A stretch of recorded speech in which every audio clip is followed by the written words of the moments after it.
Labdien, vēl cienījamie kolēģi, cienījamie skolotāji. Es esmu Kārlis Kraus, un šodien tuvākās stundas laikā es jums novadīšu semināru par vērtēšanu tieši dabas zinībās. Šeit jau arī prezentācijās redzat manus kontaktus. Uzreiz teikšu, ja jums ir kādi jautājumi par dabas zinības metodiku, tad droši varat izmantot šeit redzamo e-pastu. Trīs vārdos par mani. Mana pieredze skolā ir teju 15 gadus kā skolotājiem, un esmu mācījis lielāko daļu no dabaszinību priekšmetiem.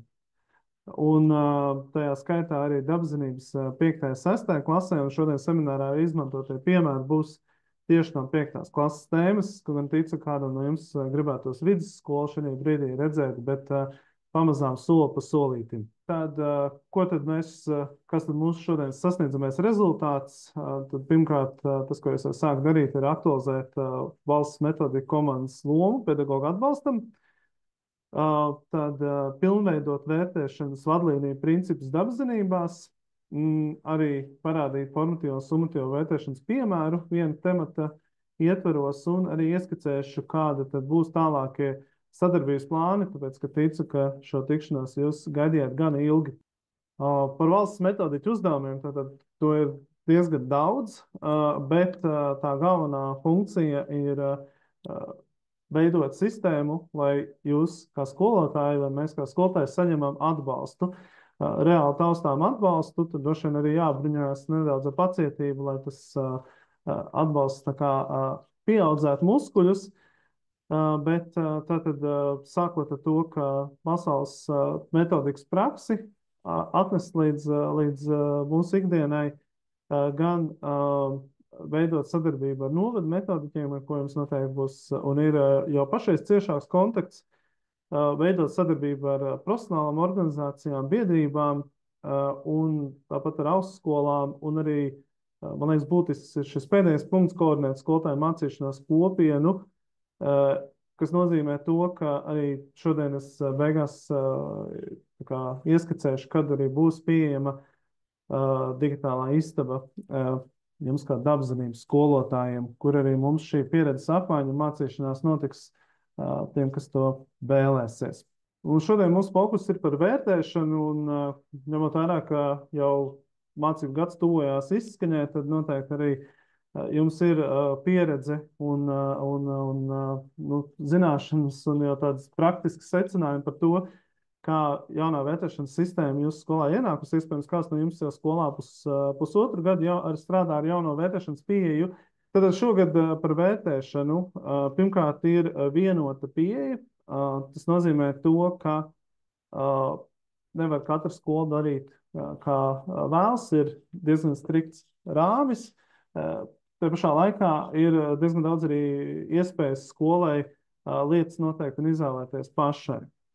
Tātad ir definēts un skaidri pateikts, ka mēs gribam redzēt valstī, ka ir formatīvā vērtēšana un tāpat arī ir summatīvā vērtēšana, kas principā ir jau bijusi arī iepriekš. Un tas, kas ir būtisks un ko es gribētu uzsvērt, ir trešais un arī tālākie punkti, ka lielākais uzsvars ikdienas vērtēšanu ir saistīta ar atgrieznisko saiti, ka tā ir regulāra katrā stundā notiekoša.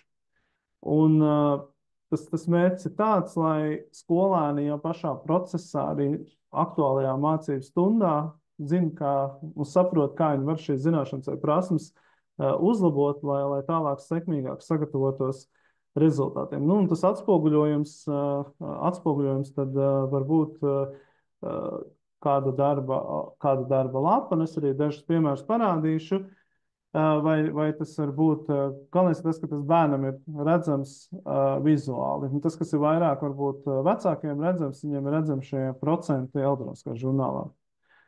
Savukārt šis summatīvais vērtēšanas darbs ir pārbaudas darbs, tātad fiksē konkrētā brīža skolēnu zināšanas.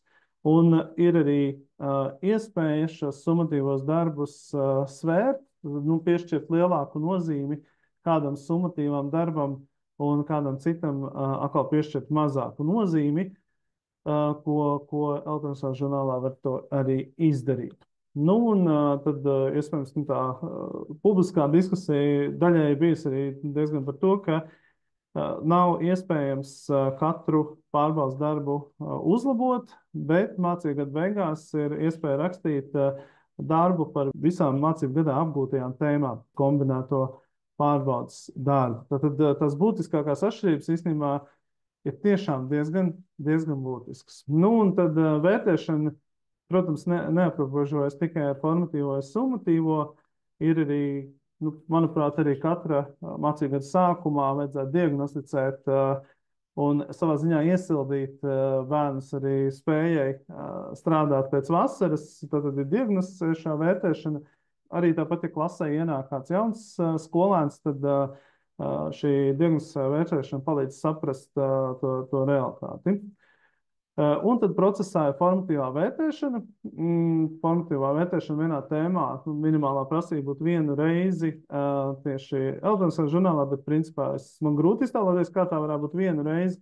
Pārsvarā tā ir jānotiek vairākas reizes, un, protams, arī procesā ir katru stundu šī atgriezniskā saite par to, ko konkrēti bērni ir iemācījušies, kādas prasmes apguvuši, kā sadarbības prasmes attīstījuši un tā tālāk. Nu, un tad šīs tēmas noslēgumā, vai arī, ja ir paredzēts plānā, varbūt tā ir vienā tēmā vairākas summatīvie darbi, tad ir šis sasniegtā rezultāta mērījums, kā summatīvais vērtēšanas darbs. Tas, kas ir būtiski, ka formatīvā vērtēšana nevar būt nekādā mērā atraut no summatīvās vērtēšanas. Sasniedzamais rezultāts, ja tiek mērīts formatīvi, tai prasmei, tam rezultātam ir jābūt arī, tā kā jāmēra, tas arī summatīvā vērtēšanas darbā.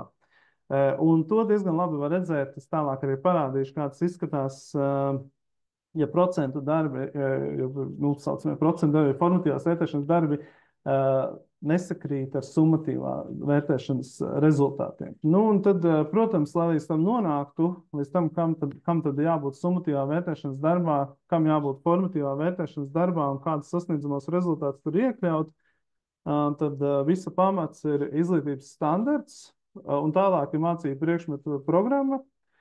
Nereti ir atsauce uz to, ka mācību priekšmetu programmā ir rakstīts tas un tas, bet mācību priekšmetu programmām ir tie pāraugi. Principā, jebkurš skolotājs var izstrādāt savu mācību priekšmetu programmu. Galvenais, ka tiek sasniegti ministra kabineta noteikumos 747 un 416 aprakstītie sasniedzamie rezultāti, tātad izglītības standarts.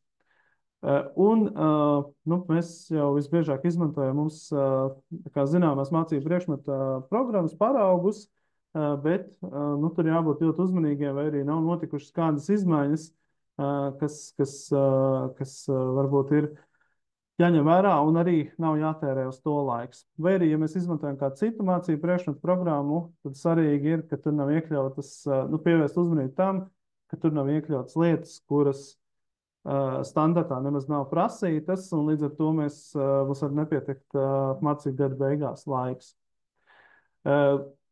Tad no mācību priekšmetu programmas mēs izstrādājām tematisko plānu. No šī mācību gadā tas bija vērtēšanas plāns, kas katram skolotājam savā mācību priekšmetā bija jāizstrādā. Un ļoti svarīga ir skolas vērtēšanas kārtība.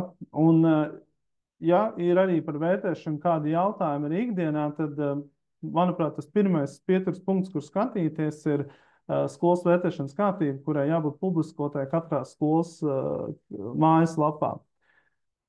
Un attiecīgi pie šī tematiskā plāna top stundu plāni, kurā mēs paredzam gan formatīvo vērtēšanu, gan summatīvo vērtēšanu. Parādīšu, kā tas praktiski varētu izskatīties, bet papildus tam piebildīšu, ka šis ir piedāvājums no manas puses, mums katram ir cits skatījums, un tas, ka kāds dara citādāk, tas ir tikai saprotami. Līdz ar to arī nākotnē, kad es ceru jūs satikt regulārajās tikšanās reizēs, kur mēs savstarpēji mācīsimies, tad būšu ļoti priecīgs redzēt arī citu piemērus, un domāju, citi būs priecīgi redzēt citus piemērus.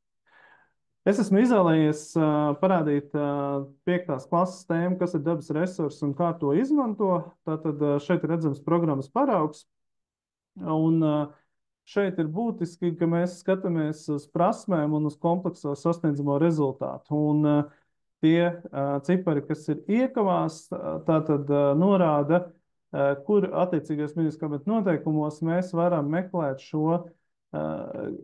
šos standartā sasniedzamos rezultātus, kas attiecās uz šo prasmi vai komplekso sasniedzamo rezultātu.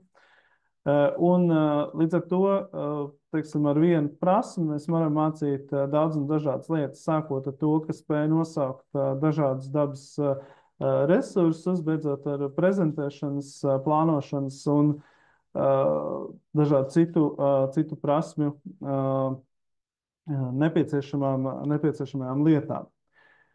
Un viens piemērs.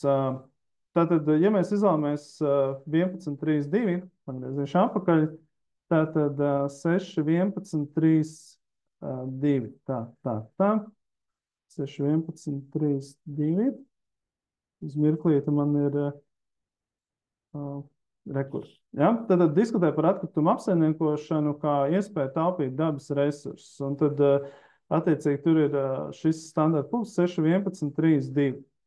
Tad šis standarta punkts saka to, ka skolēnam beidzot 6. klasi ir jāspēj vai jāprot plānot vienkāršs eksperiments, lauka darbs vai lauka darbs, ievērojot drošības noteikumus, paredzot, kā noteiks lielumus, kā lielumus mērīs un ar pedagoģu atbalstu izvēlas piemērotāko metodu datu reģistrācijas veidam, atkarībā no pētāmā objekta. Nu, un tad mums programmas paraugā ir šie sasniedzamie rezultāti. Šeit gan es esmu pirmo pielicis no sevis klāt, zinu, kā dabas resursi Latvijā sastopam, kā tos izmantot pēc iespējas efektīvāk. Otrs būtisks plāno pētījumu par dabas resursu patēriņu paradumiem savā ģimenē. Nu, principā tās iegūtās zināšanas ieliek praktiskā pētījumā. Tas nebūs eksperiments, tas būs pētījums. Nu, un tad, attiecīgi, lai šo izdarītu, veltīt pētījumu plānošanai veselu mācību stundu, kas tā arī sauktos, un tad, attiecīgi, programmā definējot šīs nepieciešama apgūstamās prasmes, definētu tā kā tālāk stundas sasniedzamos rezultātus. Tad iepazīstas ar pētījumu veikšanas soļiem un plānu pēc parauga. Tad konkrēti 5. klasē ir jādod paraugs un plāns, kāds izskatīsies. Kāds ir izskatīties, protams, šī tēmā 5. klasē viņi to nedara pirmo reizi. Tālāk skolēni plāno darba uzdevumus un saliek laika grafikā, tad viņi izveido, saplāno savu darbu, kā viņi to pētījumu veiks un apzina nepieciešamos resursus pētījuma veikšanai. Nu, tad, kas viņiem tur varētu būt vajadzīgs? Vai tie ir svāri, vai tas ir vajadzīgs kaut kāda spēja nofotografēt un tā tālāk. Tad, nu, tajā vienā mācību stundā viņš šo izplāno, un tad jau viņi var paralēli citām stundām arī to pētījumu veikt. Bet tā pētījuma kājas auga no standartā pieteiktās sasniedzamā rezultāta, ka viņiem ir jāspēj plānot vienkārši eksperiments vai lauka darbs šajā gadījumā, ievērot drošības noteikumus un tā tālāk. Un, attiecīgi, šajā tēmā, arī skatoties jūsu iesūtītos jautājumus, šādu pētījumu es iekļautu arī kopumā kā sumatīvo vērtēšanas daļu no sumatīvā vērtēšanas darba. Un to var arī darīt. Tātad praktiskos darbus drīkst iekļaut arī sumatīvā vērtēšanas darbā.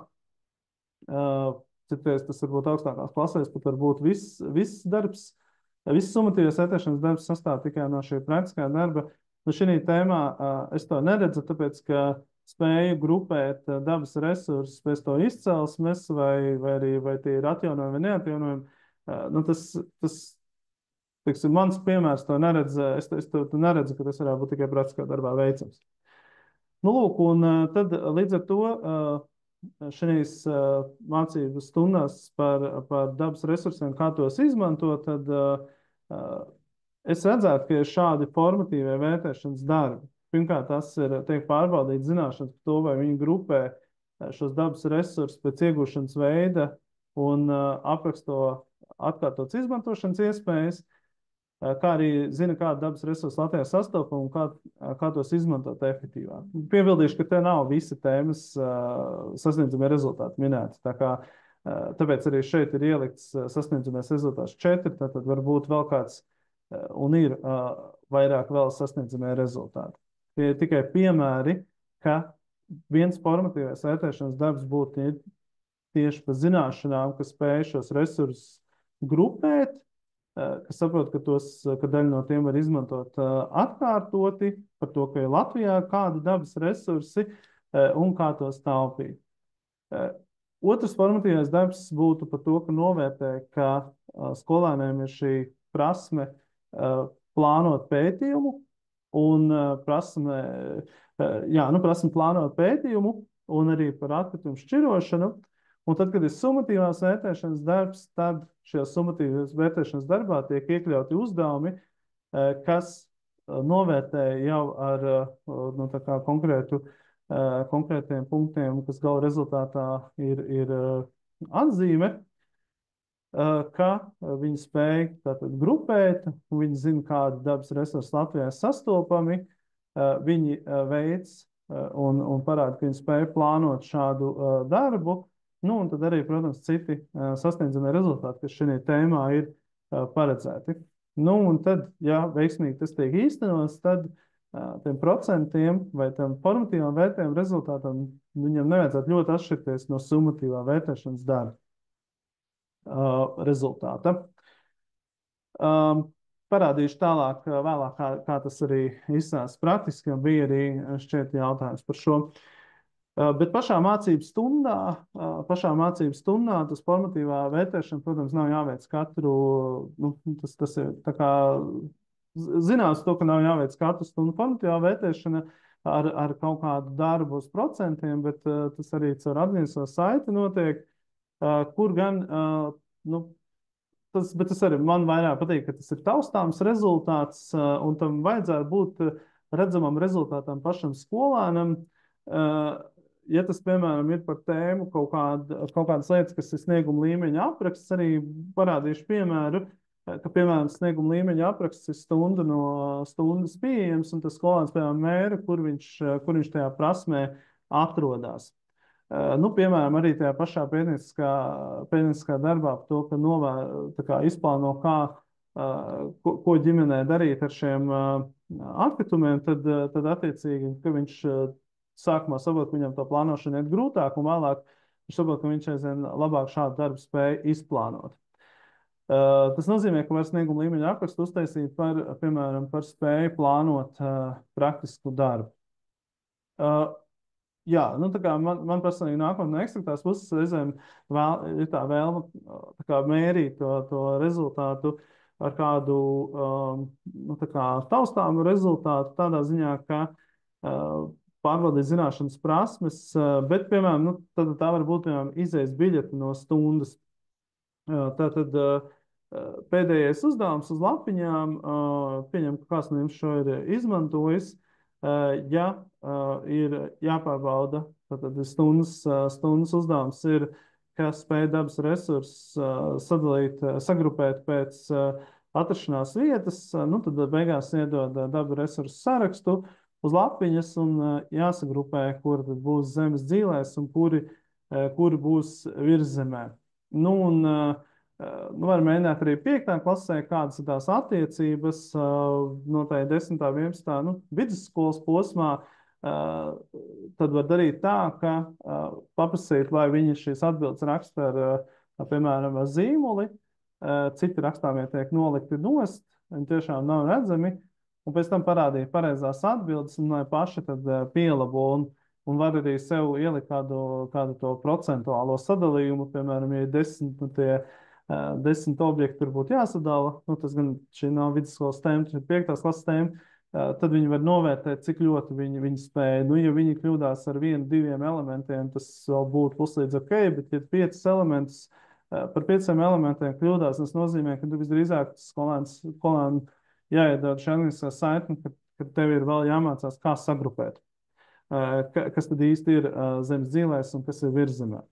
Ja ir labas attiecības un viegli iet ar 5. klasi, var arī ar 5. klasi, bet nu, 5. klasē ir reizēm nav tik vienkārša arī no klasotības viedokļa. Nu, līdz ar to skolēni tad arī saprot, kur viņi ir un vai viņiem ir nepieciešams vēl piestrādāt vai nē. Tad viens piemērs ir izejas biļete. Tā izejas biļete var arī atšķirties. Tātad, ko es sapratu, kas paliek neskaidrs, ko var uzlabot. Tieši tāpat var dot šādu uzdevumu, piemēram, kad jāsagrupē. Un tad papildus ir skolēniem jautājums, ka viņam pašanalīzē, paši jāreflektē par to, vai viņš, ko viņš ir tajā stundā sapratis, kas ir neskaidrs, un kas jāuzlabo. Tādā ziņā, ka viņam netiek pateikts tik mērā priekšā, bet viņam pašam ir jāsaprot, ka man ir jāapskatās tur un tur par to, kas tad ir atjaunojamais vai ne, bet kas atrodas, kurš dabas resurss atrodas zemes dzīvēs un kurš atrodas virs zemē. Tātad tas process tiek iedots bērnu rokās, un tur skolotāja komentārs ir mazāk vairāk tāda sekošana līdzi. Pieminētais snieguma līmeņa apraksts. Tātad, nu, principā saistībā ar, piemēram, ar pētnieciskām prasmēm, kur arī šeit jau 5. klasē tas ir ieskatēts šī snieguma līmeņa aprakstā, es to redzu kā vienu no labākajām formām, kā skolēns arī pats var sekot līdzi, cik viņš spēj šī pētnieciskajā darbā performēt. Un tas nozīmē, ka, piemēram, ja mums šeit ir sarakstīti tātad no programmas parauga šie sasniedzamie rezultāti, tad attiecīgi 3 līmeņos, šeit nebūs tie 4 līmeņi, bet ir 3 līmeņos sadalīts. Skolēns pats var lasot, novērtēt sevi par to, vai viņš nu, tā kā spēj tos lielumu maiņu prognozēt, vai viņš spēj tikai, vai jau spēj vairāk, kad viņš prognozē, bet nu, pietrūkst tās eksperimentālās pārbaudas iespējas, vai arī viņš jau spēj ar to pētāmo problēmu un prognozētiem lielumiem ļoti labi strādāt. Tātad šādu snieguma līmeņa aprakstu nu, tā kā veidot pret tām pamatprasmēm. Piemēram, 5. klasē par šo tēmu, tad tas būtu tā spēja strādāt ar plānošanu, eksperimentālu vai lauka darba plānošanu. Te ir trīs tie kriteriji ielikt arī par to, ka spēja, piemēram, regulāri strādāt, nu, kas ir būtiski. Piemēram, ja viņš izdomā nu, tā kā mājā izmainīt kādu paradumu par to, kā tiek šķirot atkritumi, nu, ka viņam ir kaut kāds 5, 7 vai skolotāji citas, kā viņš vienojas ar skolotāju, dienu plāns, kurā viņš tad spēj sekot regulāri līdzi. Un skaidrs, ka katrā dabaszinības stundā pie šī ir kaut kādas minūtes jāatgriežās, lai arī skolēns uzlikt uz tās vienas lapas, ka viņiem ir šis pienākums regulāri strādāt ar to pētījumu. Jā, nu un tad par formatīvo vērtēšanas darbu. Tātad cerams, ka jūs gana labi varat saskatīt, tad formatīvās vērtēšanas darbs par pētījumu plānošanu, kā jūs rādīju iepriekš, ir tie sasniedzamie rezultāti. Pārlikšu apakaļ. Tad plāno pētījumu par dabas resursu patēriņu savā ģimenē un atkritumu šķirošanas iespējām mājsaimniecībā, un tad kā to formatīvi novērtēt. Un tas viens piedāvājums ir, tad, ka viņš saprot, no kā pētījums sastāv, tad tīri saliek pētījuma soļus. Protams, ka tos soļus var piedāvāt vairāk vai mazāk, ļoti atkarīgs no klases, no bērniem, ar kuriem tiek strādāts. Un skaidrs, ka tie soļi 5. klasē viņi ir ļoti vispārīgi, un viņi arī hipotēzes neraksta un tādas lietas, bet ka viņi spēj salikt noteiktā secībā, ka sākumā būs šis pētāmais jautājums un beigās secinājumi, un ka darba piederumi būs pirms darba vai pētījuma gaitas. Un, attiecīgi, to arī pēc punktiem novēro, kas šeit arī ir ierakstīts pie vērtēšanas kritērijiem. Nu, un tas, kas ir būtiski, ka formatīvā vērtēšanas darbā tiek iekļauti elementi, kas atbilst augstākam solo līmenim. Tas nozīmē, ka, lai neveidojās situācijas, ka mēs formatīvos darbos pārbaudam tikai zināšanas, un tad summatīvā darbā tiek iedoti otrā, trešā, ceturtā, nu, otrā vēl ne, bet trešā, ceturtā līmeņa uzdevumi, un līdz ar to skolēns nav radis ar šādiem uzdevumiem strādāt. Un šī gadījumā tātad viņš sakārto pirmajā uzdevumā šos pētījumu soļus loģiskā secībā, nu, pilnībā vai daļēji, un tad viņiem ir iedots situācija, ka jāveic, ka kādam skolēnam jāveic pētījums par atkritumu šķirošanas iespējamām paradumiem ģimenē. Un ģimene dzīvo privāti mājā, kur pieejams sadzīves un organisko atkritumu, kurā ir pieejams sadzīves un organisko atkritumu konteineri, tātad 2 konteineri, un skolēns apņems izpētīt, cik lielā mērā ir iespējams palielināt atkritumu šķirošanas apjomu savās mājās. Tātad pašreiz tiek šķirot sadzīves atkritumi un organiskie atkritumi. Un tas nozīmē, ka viņam šeit arī jābūt zināšanām par to, kā atkritums vispār šķiro, kas ir iepriekš apgūts, un tas arī bija tajā formatīvo darbu tajā plānā iepriekš tā kā tiek paredzēts. Viņš atzīmē, tad viņam ir zināšanas par to, ka patiesībā šos nevienmēr vajag konteinerus mājās, bet var arī stikla iepakojumu vai PET pudeles, tātad var nodot arī centralizēti. Un tad jau viņam tālāk ir tā kā jāplāno, kāda piederuma būs vajadzīga, viņam jāuzraksta. Un tālāk pēdējais uzdevums ir izdevuma un apraksta attēlo vienu radošo risinājumu, kur tu ieviest mājās un kas tieši tavā ģimenē varētu veicināt atkritumu šķirošanu. Un šeit noteikti stundās arī ir strādāts ar to, ka tas var būt kaut kāds atgādinājums zīmītes vai rīta sapulcs, un te risinājumi ir redzēti tā kā daudz un dažādi, tāpēc tas arī nav kaut kāds augstāks līmenis, tas būtu visdrīzāk šis 2., 3. izziņas līmenis, bet ka viņiem ir jau šie radošie uzdevumi, ne tikai zināšanu pārbaude. Un kā tas atspoguļojas tālāk jau vērtēšanā žurnālā, šeit ir divi piemēri.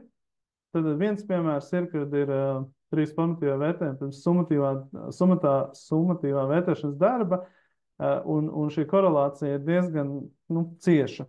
Protams, nedomāju, ka ideālā pasaulē es neesmu redzējis, ka būtu tā, ka būtu 80, 70, 80, un te galā būtu vienmēr perfekti sakatība, tai korelācijai jābūt diezgan ciešai. Šeit, piemēram, ir redzams, ka skolēns iegūst 83%, ir viens formatīvais darbs bijis, un gala rezultātā tomēr ir 3 balvas vai 96%, un ir 4 balvas. Kaut gan citam skolēnam ar tikpat augstiem procentiem ir 10 balvas. Tāpēc ir svarīgi, ka šie formatīvie darbi tad ir regulāri, un tajos ir prasmes un zināšanas tiek pārbaudītas tieši tādas pašas kā summatīvos darbos. Drīzāk summatīvos darbos ir tieši tādas prasmes un zināšanas, kā formatīvajos darbos. Nav tā atrautība. Jā, šāds piemērs. Vēl par vērtēšanas kritērijiem mazliet pieskaršos. Šeit ir tās aptuvenais procentuālais sadalījums, bet tas, ko es gribu uzsvērt, ka procentuālais sadalījums ir orientējošs. Protams, tā proporcija ir jāievēro. Nevar padziļinātos uzdevumus iedot 50 vai 60% no darba, bet vai tie būs 3, 4 vai 5%, nu nevajag pie tā ārkārtīgi nu, tā kā, pieķerties. Svarīgi ir tas, ka skolēns ar pirmo, otro līmeni, nu, ka viņš līdz visu, nu, labi, plus mīnus izpildā pareizi, viņš tiek līdz, ka viņam šī puse no tām kopējām zināšanām, prasmēm ir. Nu, un tad tālāk, teiksim, augstākā līmenī kāpjot, tad ir šī proporcija mazāk. Nu, piemēram, ja pārbaudas darbā būtu, labi, ņemšu vieglāko variantu, 100 punkti, nu skaidrs, ka padzināties uzdevums veidotu 10 punktus no visiem 100. Nu, labi, 100 punktu pārbaudas darbos, jā, parasti nav. Tā kā, jā, ja kā skolā prasa ļoti tiem procentiem tā kā pieturēties, nu, tad nevajag kalkulātoru reiķināt šos procentus tik strikti, bet sadalījumam idejiski jābūt. Un šeit ir, nu, es teiktu, tādu kā atgādinu vai veidoju pārbaudas darbu, varat arī paņemt kādu savu pārbaudas darbu un izskiet šiem jautājumiem burtiski cauri un paskatīties, vai tur ir šie būtiskākie sasniedzamie rezultāti, kuri būtiskākie sasniedzamie rezultāti. Tad tas ir atkarīgs no šīs plānošanas. Šiem sasniedzamiem rezultātiem vajag korelēt ar standartu, bet nu, gan plašās tēmās, tad jāskatās, vai mēs tās tēmas sadalām vairākos summatīvos darbos, vai arī nu, skolotājs izvēlas, kas ir tie sasniedzamie rezultāti, kas ir būtiski tālākā kursa vai nu, jā, kursa apguvē. Nu, piemēram, arī būs pāris slaidi par gada šo kombinēto pārbaudas darbu, un tajā arī, protams, ka mums ir 40 vai 80 minūtēm jāizvēlās būtiskākā sasniedzamie rezultāti. Tāpat arī tas, ko es nu pat rādīju par to, vai es tiešām pārbaudu to, ko es esmu mācījis, vai ir šis līmeņa sadalījums un ir aptuvenā šī proporcija. Nu, tad aptuvenā, nu, tur arī nevajadzētu tā, ka padziļinātam līmenim būtu 20% jābūt, viņam plus mīnus jābūt kaut kādās robežās. Nu, tu diezgan labi var pārbaudīt, ja skolēns, piemēram, maina skolu, ka viņam tehniski pat nevajadzētu ļoti atšķirties, pierodoties skolotāji, kāds kādu laiku nevajadzētu atšķirties tam atzīmē. Jā, nu, protams, mēs arī par to, vai tas pārbaudas darbs ir ar skaidrām instrukcijām vai vērtēšanas kritēriji redzami. Tātad nu, skolēniem jābūt skaidram un arī vecākiem, kuri interesēs, diezgan labi redzēt to, vai ir šie vērtēšanas kritērijas konkrēti un skaidri tātad izmērāmi, sasniedzami un tā tālāk. Nevar būt vienkārši, ka pēta atkritumu šķirošanu. Ja? Tad tur var milzīgi daudz lietas slēpties apakšā. Nu, lūk, jā, tā kā būs, protams, arī ieraksts pieejams un arī, tad, kad būs skolotāja istabas, tad tur arī šis būs iekšā. Par sasniegumu vērtēšanas kārtību, nu, es jau minēju to, ka skolās, ka tas primārais par vērtēšanu ir jautājums, tā pirmā vieta, kur iet skatīties, ir skolā esošā vērtēšanas kārtība, bet jo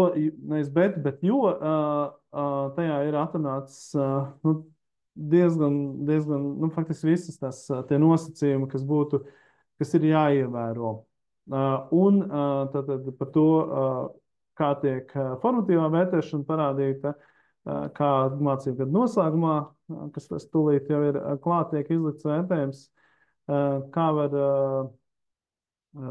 uzlabot sniegumu mācību gadu noslēgumā un tā tālāk. Šīm lietām ir jābūt redzamām, un es teiktu, ka arī ja vecākiem ir kādi reizēm jautājumi par šo, tiesmēs, ja esat šim gājuši cauri, tad arī viņiem šis ir dokuments, kurā tādā diezgan skaidrā valodā vajadzētu būt redzamam. Ministra kabineta noteikumi noteikti būs sarežģītāki. Jā. Un tad par to, kas jums tagad ir mācību gadu beigās aktuāls par kombinēto pārbaudas darbu veidošanas principiem. Tātad, nu, būtībā šie tie biežāk uzdotie jautājumi, tad pirmais ir, kādos gadījumos skolēns izpilda kombinēto pārbaudas darbu mācību gadu noslēgumā. Un, jā, piebildīšu, ka šo nosaka arī skola. Tātad, ja mācību gada noslēgumā vērtējums izšķirs viens balss robežās, vai skolēns izteicis vēlēšanu uzlabot vērtējumu. Tehniski skolēns, kuram ir deviņnieks, viņš var labot šo atzīmi ar kombinēto pārbaudas darbu, un viņš to var darīt tehniski visos priekšmetos. Es gan neesmu dzirdējis par šādu situāciju, bet tehniski tas ir iespējams. Un tad skolēnam iespēja uzlabot tātad mācību gada vērtējumu vai arī no 1-3 klašu posmā liecību sasniedzamos rezultātus. Nu tad, protams, viens tas izaicinājums, ko tad man iekļaut tajā kombinētajā pārbaudas darbā. Ņemot vērā, ka tā arī 4. punkts ir par to, ka nu, tas darba ilgums viņam vajadzētu būt 1 līdz 2 mācību stundu garumā. Es teiktu, ka, piemēram, 5. klasē dabaszinībās tam vajadzētu būt vienai mācību stundai bez kāda praktiskā vai pētnieciskā darba veikšanas. Nu, vidusskolas posmā es iespējams liktu arī pētnieciskā darba elements, nozīmē kombinēt šo darbu, ka viņš ir gan rakstisks, gan arī pētnieciskā daļa tam ir. Bet tas nenozīmē, ka kombinētā pārbaudas darbā nevar iekļaut jautājums par pētniecību. Arī 5. vai 4. vai 6. vai nu jā, 1-3 klasēs droši vien tur vēl mazāk tie jautājumi būs. Tātad skolotājs izvērtē, kas ir būtiskākie sasniedzamie rezultāti, bez kuriem nav iespējama tālākā mācību satura apguve. Un tāpat arī šajā darbā ir šie dažādie izziņas līmeņi. Tas nozīmē, ka ir jābūt aptuveni šiem 5%, nevis 5%, bet aptuveni 40% tam pamatlīmenim, un tad tālāk uz augšu. Tālāk par to, kā tiek organizēta darba norise un kā tiek izlīdz gada vērtējums, to arī nosaka pati izglītības iestāde. Nu, viens no piedāvātajiem ir 70% no kombinētā pārbaudas darba, 30% no gala vērtējuma, bet varbūt arī 80-20 šis dalījums, vai arī kombinētā pārbaudas darba vērtējums arī ir šis gada vērtējums, vai arī tiek likts augstākais, nu, piemēram, summatīvie darbi veido 5 balvas, kombinētā pārbaudas darba uzrakst uz 4, un tad tiek likts augstākais un 5 balvas. To katrs skola atrunā pati. Tad arī bija no jums vairāk jautājumi. Kad dabaszinības skolotājiem tiks izstrādāti metodiskā atbalsta līdzekļi?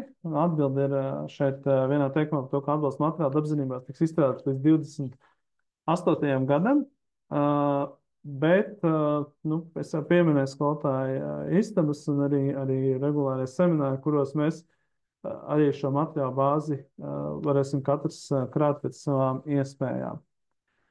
Kas šajos metodiskajos atbalsta materiālos, kas līdz 2028. gadam tiks izstrādāts, kas tur tiks iekļauts?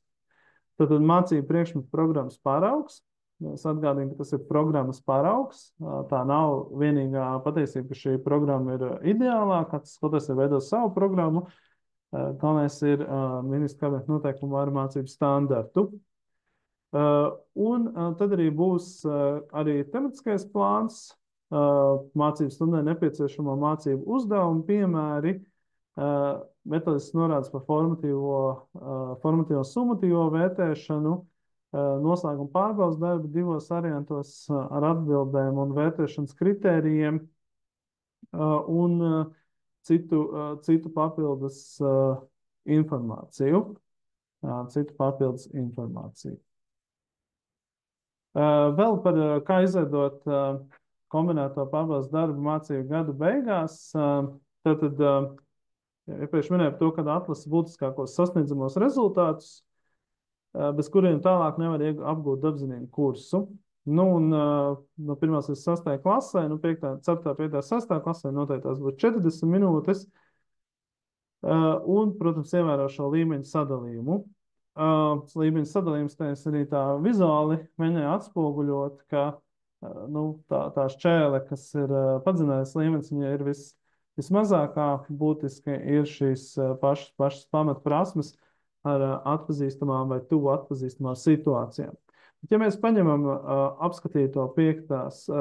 tēmu par dabas resursiem, tad, nu tā, skatoties, mēs šos nosauc Latvijā sastopamos dabas resursus vai grupē dabas resursus pēc iegūšanas vietas. Nu, es varētu teikt, ka šie būtu saistīti uzdevumi ar Solo 1 līmeni, bet tur, kur ir jāanalizē atkritumu šķirošanas nepieciešamība un iespējas, tas jau ir tāds savs viedoklis, tas būtu jau augstāks līmenis. Arī savā ziņā subjektīvi. Es nepaužu tā kā vienīgo balto patiesību par to, kas ir mans kā skolotāja viedoklis, ka es izvēlētos šos sasniedzamos rezultātus, šos prasmes, es izvēlētos iekļaut kompleksajā darbā. Bet mans viedoklis ir, ka svarīgi, man personīgi liekas, ka svarīgi šeit būtu šīs pētnieciskās prasmes, kuras es arī parādīšu tūlīt ar vienu uzdevumu piemēru, jo tas kompleksais darbs 40 minūtēm, nu, tur ir jāizdara tā izvēle, un man liekas, ka viss taču ir svarīgs. Nu, piemēram, kā tas varētu izskatīties, tātad šeit nekā pirmā uzdevuma punktus neesmu licis, bet idejiski tātad, ja mums ir doti dabas resursi, nu, ka es gribētu nomērīt to, vai skolēns zina, kas ir atjaunojamie un kas ir neatjaunojamie. Viņš spēj sagrupēt. Bet to uzdevumu, kas ir par atkritumu šķirošanu, es jau iekļautu augstākas izziņas līmenī, dodot, nu, šī konkrētā piemēra es piedāvāju par cūkmeni, kas ir savā ziņā atpazīstams tēls skolēniem, bet tas, kas skolēnam ir jādara, viņam jāuzzīmē vai jāapraksta, kā šis tēls atrisina konkrētas sadzīves atkrituma atrašanos mežā. Nu, tad pirmais ir tas, ka viņš tajā aprakstā vai vizualizācijā parāda šo konkrēto sadzīves atkritumu, tad viņš zina, kas ir sadzīves atkritumi, un tālāk, kā viņš spēja parādīt to, ka kāds būs risinājums tam, ka šis atkritums vairs nebūs mežā. Un tam risinājumam jābūt tātad, nu, realistiskam. Tad realistiskam, nevis vienkārši atkritums izkūp gaisā. Jā, nu tad vēl par formatīvās vērtēšanas iespējām piemēram palīdz ietaupīt laiku. Tā mana izmantotā prakse ir nebaidīties skolēniem dot novērtēt savas prasmes. Arī šīs temats aprakstā ir par šo pētījumu veikšanu, ka skolēns pats var novērtēt, kā viņam to pētījumu ir veicies. Skolā LV ir pieejams katalogā. Tad šeit arī es pat veidotu, ja snieguma līmeņa aprakstu, tad atsevišķu sadaļu, atsevišķu rindu, kurā skolēns arī ierakstīt iekšā. Un iespējams tās lapas pat paturētu šī gadījumā pie sevis un nākamajā reizē, nākamajā stundā vai aiznākamajā stundā atkal iedot novērtēt, vai šis pētāmā jautājuma precizēšanas, vai viņš ir šo prasmi izvērtējis. Nu, tāpat arī var klases biedriem, ka viņi tiem darbiem apmainās un viens otru definēto pētāmo jautājumu viņi izvērtē. Tā kā, jā, noteikti arī tālāk par skolotāju istabās mēs darbziņas skolotāju istabā mēs noteikti vēl centīšos apkopot šos formatīvās vērtēšanas prakses piemērus un ar tiem padalīties. Jā. Jā, un tad jautājums var likt atzīmes par radošiem darbiem, modelēšanu, praktiskiem laboratorijas darbiem, pētnieciskiem darbiem. Tad mans iepriekš rādītais piemērs par to, ka veids projekta darbu par atkritumu apsaimniekošanu mājsaimniecībā un atkritumu šķirošanas iespējām savā dzīvesvietā, tad absolūti to var darīt. Ir arī praktiski pārbaudīts, protams, 5. vai 4. vai 6. klasē tas ir diezgan tādā vienkāršotā līmenī, bet tomēr absolūti var darīt. Tikai nevar šo pētniecisko darbu pirmo reizi iedot, pildīt, un tad uzreiz arī novērtēt ar summu ar atzīmi. Tas nebūs pareizi, jo viņiem nebūs pirms tam bijis šī formatīvā vērtēšana, kas ir būtiska, pirms viņi tiek šie prasmi novērtēti ar atzīmi. Tad bija jautājums, kā skolēniem radīt izpratni par formatīvā darba nozīmi, jo daži tos nemaz nepilda. Jā, šis ir nu, tā kā laiku laikam izskanējis jautājums kopumā. Es teiktu, ka šeit ir skaidrojošais darbs, parādīt tiešām, iespējams, ar līdzīgām vizualizācijām klasē. Es pats esmu klasēm šādi rādījis, protams, bez jebkādiem vārdiem vai uzvārdiem, bet esmu parādījis centies parādīt to jēgu, ka, ja tu iegūsti augstus, protams, šeit ir tā kā, šajā piemērā varbūt ir tāda augstāka vērtējumi, prasītos, ka ir kāds arī, netik labais piemērs, protams, tur jāskatās, ja klases biedri pēc kāds tur neatpazīst, var arī citu klasi parādīt, viņiem nezinot, tad šeit to korelāciju, ka ja mēs pārbaudam to formatīvu šo prasmi, šīs zināšanas, šo prasmi, tad, ja tu diezgan augstu iegūst tos rezultātus, tad arī liela iespēja, ka pareizi sastādītā summatīvā darbā arī iegūs augstu vērtējumu vai līdzīgu vērtējumu. Un tieši tāpat tas strādāt uz otru pusi. Tā kā šis formatīvais darbs ir tāda taustāma atbilde par to, cik tālu esi ticis tajā sasniedzamā rezultātā un kas vēl ir jāuzlabo. Šeit ir redzami dažādi metodiskie materiāli par vērtēšanu.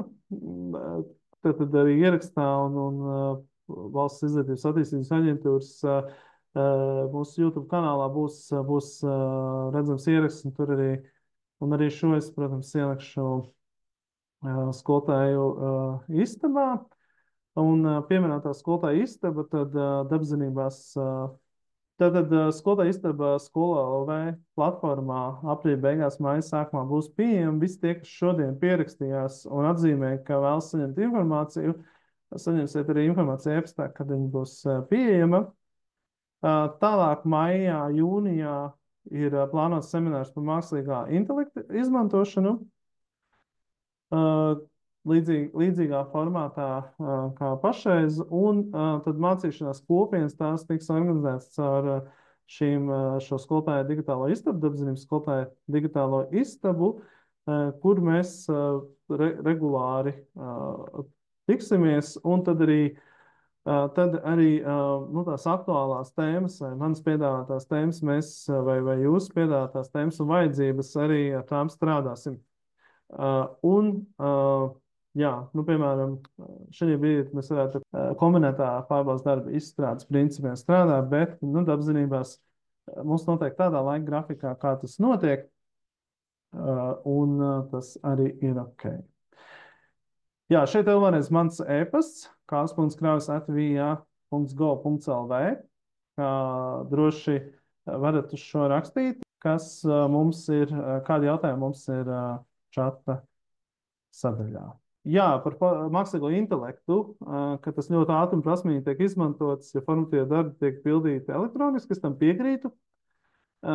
Ir tiešām jāliek kolēģiem galvas kopā dažādiem uzdevumiem, kur mākslīgais intelekts nespēja izpildīt, bet apzinībās tas būtu sarežģītāk.